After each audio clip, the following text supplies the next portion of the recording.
1800 hours Pakistan Standard Time. Assalamu alaikum.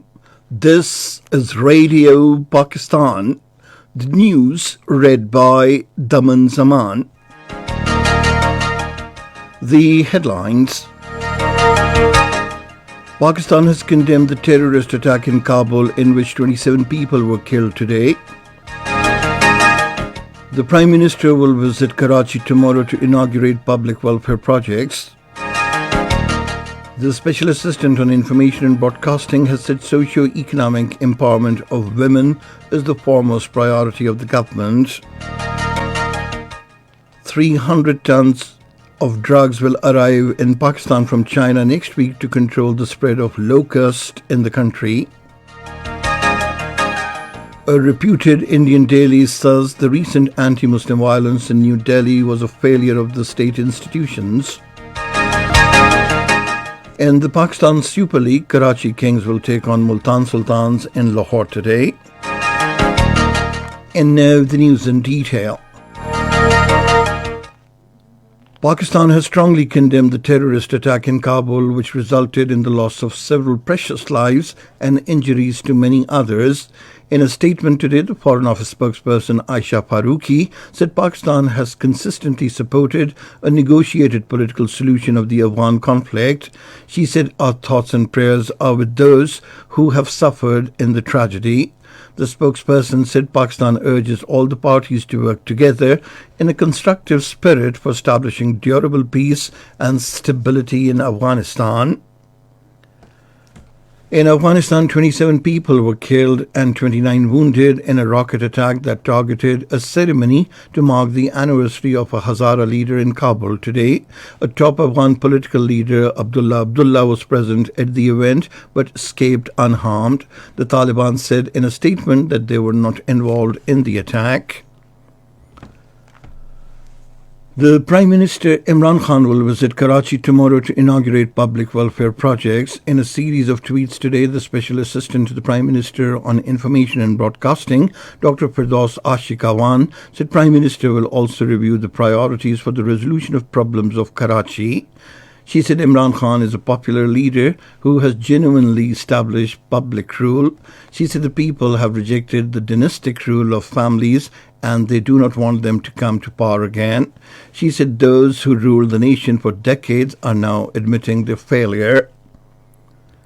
The Special Assistant to the Prime Minister on Information and Broadcasting, Firdaus Ashikawan, has said socio-economic empowerment of women is the foremost priority of the government. Addressing a function in Islamabad today, she said a mechanism has been evolved to ensure the implementation of relevant law at the grassroots level. The Special Assistant said Islam gives great importance to the rights of women and the government is determined to ensure the protection of their rights. The Minister for Economic Affairs, Hamad Azhar, has said the government is committed to invest in the country's huge demographic dividends and turn its immense potential into a vibrant economy. Speaking at a function in Islamabad today, he said this will also enhance opportunities in the job market, generate revenue, and put the country on the path of development and prosperity. On the subject of creative economy, the minister said Pakistan needs to brand its culture and heritage as small countries with limited sources are generating huge revenue by investing in creative economy. The government has decided to establish drug safety research unit to curb epidemics. A decision to this effect was taken at a meeting chaired by the Special Assistant on Health, Dr. Zafar Mirza, in Islamabad today. In his remarks, the Special Assistant said the move is aimed at ensuring the presence of a coordinated mechanism to deal with any kind of situation immediately.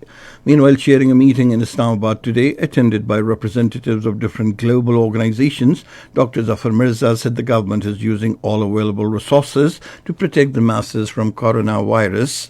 He said 6 cases of coronavirus have so far been confirmed in Pakistan. Dr. Zafar Mirza said, "We timely took the necessary steps to contain the virus." Graduation ceremony for pilots of the Air Force of Azerbaijan was held at the Pakistan Air Force Academy. According to ISPR, Azerbaijan Air Force pilots successfully completed 2 years of Super Mushak and T-37 pilot training program. This is Radio Pakistan. The National Assembly Speaker Asad Kassas says Pakistan desires to further strengthen cooperation with Kazakhstan in all fields. Talking to Kazakhstan's ambassador to Pakistan, Akan Rahmanintulin, in Islamabad today, he said parliamentary diplomacy can play a role for expanding bilateral ties. The speaker said steps should be taken to promote bilateral cooperation in the fields of agriculture, energy, education and trade. The Kazakhstan ambassador said exchange of delegations at the parliamentary level can increase people-to-people and trade contacts between the two countries. Drugs weighing 300 tons will arrive in Pakistan from China next week in the first phase to control the spread of locust in the country. This was stated by the Chinese ambassador to Pakistan, Yao Xing, during a meeting with the chairman National Disaster Management Authority, Lieutenant General Mohammad Afzal, in Islamabad today. He said China will provide anti-locust spray and machinery to Pakistan in 3 phases. Yao Xing said Chinese technicians will also train Pakistani workers in the use of spray machinery. Speaking on the occasion, the chairman, National Disaster Management Authority, said China can help Pakistan control locust and the establishment of an emergency air ambulance service. The President, Dr. Arif Alvi, and the Prime Minister, Imran Khan, have expressed grief over the demise of renowned comedian Amanullah Khan. In his message, the President said the services of late Amanullah will always be remembered. The Prime Minister, in his message, said late Amanullah was a valuable asset for the stage, comedy and drama industry. Amanullah Khan passed away in Lahore today after protracted illness. He was 70. In occupied Kashmir, the authorities have booked 3 more youths under the Draconian Public Safety Act. According to Kashmir Media Service, thousands of Kashmiris remain illegally detained in different jails of India and occupied Kashmir, and most of them were arrested after 5th of August last year when India revoked the special status of the occupied territory. Over 750 of the Kashmiri detainees have been booked under the Public Safety Act. Informed sources in Srinagar have revealed a nefarious plan of the Indian Prime Minister Narendra Modi to allot 6,000 acres of land in occupied Kashmir to the goons of Rashtriya Savayam Sevak Sangh in the name of investment. However, the motive is to alter the demographic composition of the territory. New Delhi-based newspaper The Indian Express says the recent anti-Muslim violence in Delhi was a failure of state institutions in maintaining the rule of law. In an opinion piece, the paper writes that the violent incidents in Delhi are a matter of grave concern, as these will have larger implications on the country's internal stability due to insecurity among the minorities.